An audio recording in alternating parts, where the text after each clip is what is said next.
Now let's talk a little bit about the brush menu and the brush categories. Over here on the left in the top is our brush selector. If we click on this, then we can see our brush libraries, our recent brushes, all of our brush categories, which we can scroll through. And the brush categories are different kinds of media such as markers and acrylics and chalk, pastel, and crayons and so on. And then within each of these categories, you have what are called brush variants or the different kinds of brushes. So this is chalk, pastel, and crayons, but then you have a basic crayon. You can see a preview of what that brush is going to look like down here at the bottom. So you can see that these brushes share some similarities in that they're the same kind of media, but each brush looks different and gives you some different effects. Now these little previews that they show you down on the bottom aren't necessarily representative of everything that you can do with that brush. It's actually pretty subjective, so you may want to select some of these brushes and do some test strokes with them to see what they can really do. We're going to talk about brushes in a lot more detail later, but for now I just kind of want to show you how you can find brushes and play with them. There are also other brush libraries, so you can go back to older collections of brushes that were available in older versions of Painter. Occasionally some brushes get kind of demoted, and so they're not gone altogether, they're just in a different library. If you want to be using the most current brushes, you'll want to have the Corel Painter 2019 library selected. So let's go ahead and try this chunky oil pastel. Let's pick a different color that we can see, like this pinkish color, and we can draw with this brush.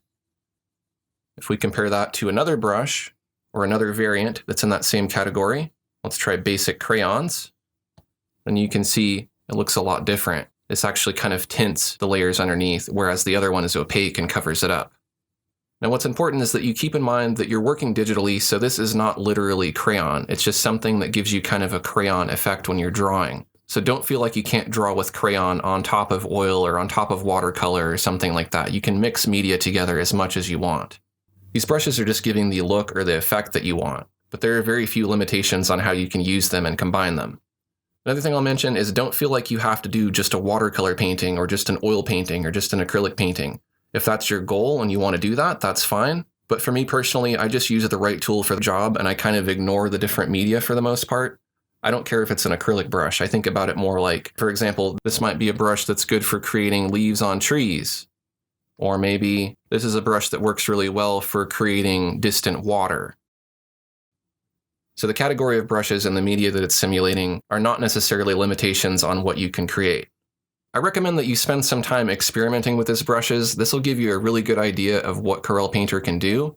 I wouldn't worry so much about creating finished artwork or anything like that. Just test the brushes and play a little bit. One thing I will recommend is that you go ahead and go to the window menu and then choose Brush Selector Panel. And that will pop up the brush selector in its own panel that'll stay fixed on the screen.